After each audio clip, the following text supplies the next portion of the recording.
माँ तो माँ होती है। हेलो माँ, मैं राजू बोल रहा हूँ। कैसी हो माँ?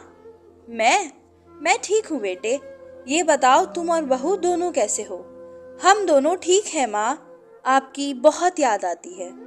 अच्छा सुनो माँ, मैं अगले महीने इंडिया आ रहा हूँ तुम्हें लेने। क्या? हाँ माँ, अब हम सब साथ ही रहेंगे। नीतू कह रही थी माँ जी को अमेरिका ले आओ, वहाँ अकेली बहुत परेशान हो रही होंगी। हेलो, सुन रही हो ना माँ? हाँ हाँ बेटे। बूढ़ी आंखों से खुशी के आंसू निकले। बेटे और बहू का प्यार नस नस में दौड़ने लगा। जीवन के 70 साल गुजार चुकी सावित्री ने जल्दी से अपने पल्लू से आंसू पोंछे और बेटे से बात करने लगी। पूरे 2 साल बाद बेटा घर आ रहा था।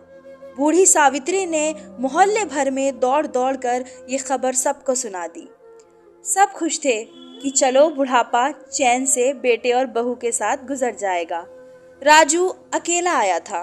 उसने कहा, माँ हमें जल्दी ही वापस जाना है, इसलिए जो भी रुपया पैसा किसी से लेना है वो लेकर रख लो, और तब तक मैं किसी प्रॉपर्टी डीलर से मकान की बात करता हूँ।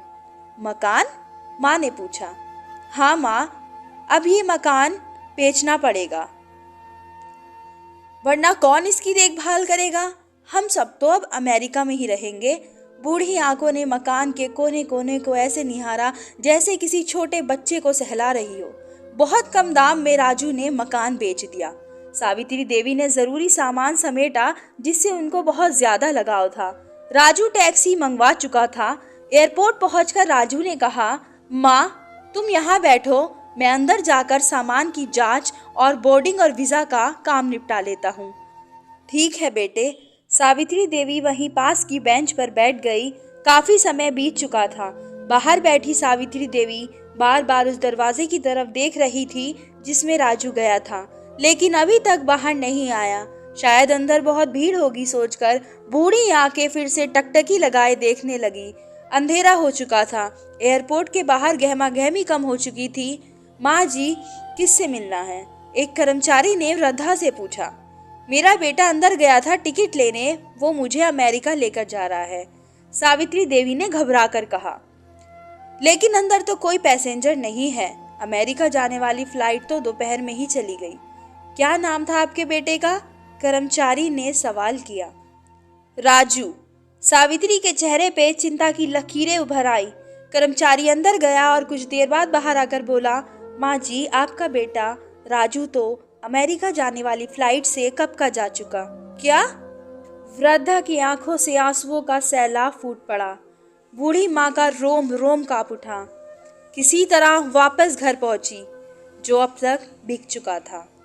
रात में घर के बाहर चबूतरे पर ही माँ सो गई। सुबह हुई तो दयालु मकान मालिक ने एक कमरा रहने को दे दिया। पति की पेंशन से घर का किराया और खाने का काम चलने लगा। समय गुजरने लगा। एक दिन मकान मालिक ने वृद्धा से पूछा, माँ जी क्यों नहीं आप अपने किसी रिश्तेदार के यहाँ चली जाती?